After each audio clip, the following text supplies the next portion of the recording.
Hey guys, Yankee here, and today I'm going to be giving my thoughts on One Piece, Volume 19.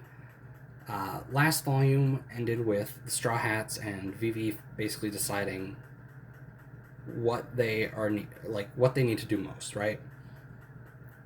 They could try and go stop the rebels, but that's temporary because Crocodile is still around and causing trouble. So they decide, all right, Crocodile's a priority. We take care of him. A lot of our problems get solved, and then we'll clean up the rest later. And so this volume has sort of two we got two stories sort of ongoing right here. We've got the Straw Hats going to get Crocodile, and then we've got the King and the rebels sort of eventually imploding and the war starting. Um, so the Straw Hats go to Rain Base, which is where Crocodile's at. They get captured. They have some interactions with him. Um, what is it? Most of the Straw Hats, minus Sanji, Chopper, and Vivi, get captured along with Smoker, and so they're just there. And Crocodile's like, "Hey, I'm gonna flood the room. You're all gonna die. Whatever. I don't care." Obviously, they get free. Vivi frees them with Sanji's help and Chopper's help. Um, but this section is really just about uh, meeting Crocodile for the first time. I forget who said it, but they even said we don't even know what Crocodile looks like. I think it's right before they run into the casino. We don't know what we're looking for because we've never even seen a picture of this guy. So we meet him for the first time and we get some interactions, mainly between him and Vivi, who has a brief confrontation with him, where she can't really do anything because he's not a regular human anymore. He's made out of sand. And then we get some hollering back and forth between Luffy and Crocodile. Crocodile doesn't do much yelling, but Luffy's yelling at him, and Crocodile's just responding. Um, so we get a lot of that. We also get a bit of, not a bit, we get uh, Smoker and him just sort of trying to figure out at least what's going on, right? Because I don't remember if it was last volume or earlier than that. Um, but he knows that the Straw Hats are with Vivi, and he knows she's the princess. So he doesn't know what's going on, really. He's after the Straw Hats, but he's not really sure what their goal is. He doesn't really trust Crocodile either, and now he knows Crocodile's a villain. Um, well, he was always a villain. He was a pirate, but now he knows that he's just sort of using his relationship with the government as one of their hired pirates to do nefarious things. And so we get a lot of, not a lot. Again, I keep exaggerating a bit with that. We get some interactions between Luffy and Smoker and all them. Smoker ends up being really helpful in getting us free, even though the way we get out of the cell is a little bit different than how it's set up, right? We got Crocodile throwing a key to one of his alligators that eats it. It's okay, defeat the alligator, get the key, unlock the cage. Sanji defeats the alligator. Out pops Mr. 3 and the key, who Mr. 3 was last volume eaten by this alligator, and he had apparently just been in a ball of wax biding his time. And then Mr. 3 figures out what's going on, tosses the key, and then Sanji just beats him and he makes a new key, which is probably one of the this wasn't a big fight or anything like that, but it was a good call from Usopp, who Mr. 3 throws the key and it's just lost in the water. It's what? Where's the key now? And then Usopp, Sanji's about to beat up Mr. 3, and Usopp's whoa, whoa, whoa. He has his power could make a new key, couldn't it? And it does, and it works, which is great. I'm wondering how often Usopp gets little moments like that, because he does get fights throughout the series and some good ones. That was really a creative way to get out. Okay, the key's gone. Maybe this guy can make a new key. Smart. So they get out. They're fine. And then over on the other side, we're sort of we see a map at the end of this where, or maybe at the beginning, there's a map in here somewhere that shows all the towns and stuff. Rain Base is over on the west. Excuse me. Rain Base is over on the west. There's a river, and then Albarna, which is the capital, is over on the east. So it's separated by this big river, which we had talked about. Well, I didn't talk about it, but we had been shown mouth of the river. Is that what it's called? Like where it meets the ocean. Um, Last volume, because that's where the Straw Hat ship is, the Going Merry. So over on the king's side, we've got Carew showing up with a letter that he had written for, or that Carew wrote the letter that Vivi had written for her father, basically explaining what's happening. Crocodile's behind everything. Igram's dead, and so now they're in the loop, and they're trying to figure out what they need to do. Right? Um, we see Chaka and Pell, which are like two of the king's main retainers, with Igram being the third, who is now dead. So they sort of have a discussion where the king is like, the people are the country. We don't need to worry about the castle or me or what.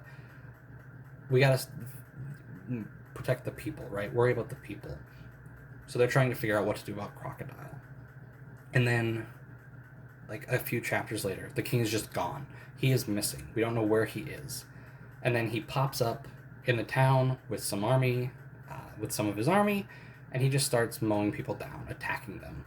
And eventually Koza, leader of the rebels, comes, has a confrontation with the king, gets shot, and this is basically it. This is the moment where it's like, all right, we're finally going to war for real. And again, like, Crocodile is just scheming, plotting. He knows what he's doing. He's sort of like always a few steps ahead, like the whole key thing earlier. That wasn't the real key anyway, so if Mr. 3 hadn't been there, they would just have been stuck in that cage and unable to escape. And so now his plan is finally coming to fruition. We don't know exactly what he's after yet, but we know that he needs this war to happen, and then this country is going to be his. And that's the volume. It ends with sort of everyone moving towards the castle, Albarna. We learn that the king that was attacking people was actually Mr. 2. We hear that, well, like, Crocodile explains like how much work he's been putting into this plan.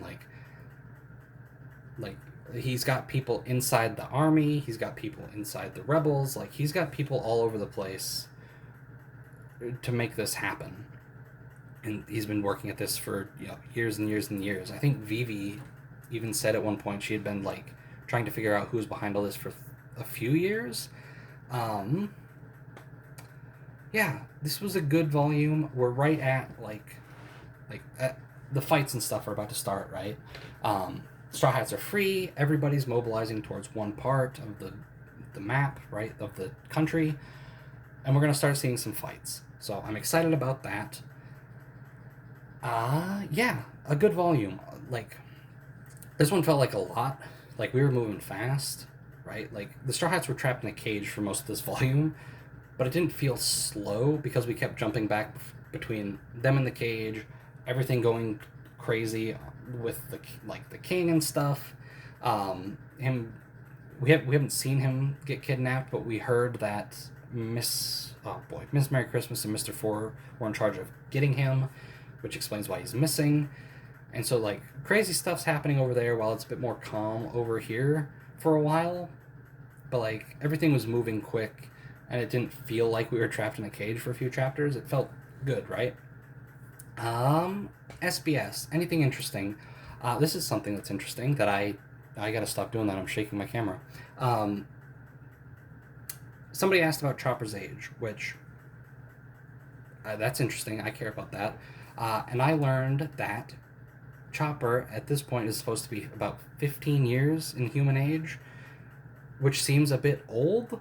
I guess that would still make him the youngest, because I think Luffy is 17, I think Zoro and Nami are both 19, Sanji's about that too, I think Usopp's 17, so he's definitely the youngest on the crew, but he always seemed a bit younger to me, so learning that he's supposed to be about 15 in human years is interesting. A lot of questions about age this one, like Oda describes, but talks about how old Dory and Broggy are supposed to be. They're like 150, I think he said, or like 120, which is like the equivalent to being like 50 in human years, because they live for 300 years. Which, again, that was interesting. I think that was it. Like, the Chopper age thing was the most interesting bit there, because I didn't know that was here, and I didn't really know how old Chopper was supposed to be, so that was interesting to me. And then we finally wrap up the cover story that has been going on for a while with Django. Um, Full Body asked for basically Django to be forgiven. Uh, he is, and so Django's being sent off, like, goodbye. Full Body got a demotion because of this for some reason, and they're about to say goodbye, and then an attractive female Marine walks by. Full Body and Django are sort of infatuated with her, and now Django's a Marine. There we go, and they're just friends. Um, yeah, that was a fine cover story, I guess. And I think that is it. That's all I want to talk about. So yeah, thanks for watching. I'll see you guys next time, and we should be getting into some fights. Oh, one more thing I'll add right here. I forgot that this even happened in the volume until just now. As the Straw Hats and them are riding away on a giant crab, don't ask. Crocodile shows up, tries to grab Vivi, but Luffy saves her, and now he is confronting Crocodile. That's important. I don't know how I forgot about that. So yeah, next volume we're going to see a confrontation between Luffy and Crocodile, and then other fights, hopefully. So yeah, thanks for watching. I'll see you guys next time.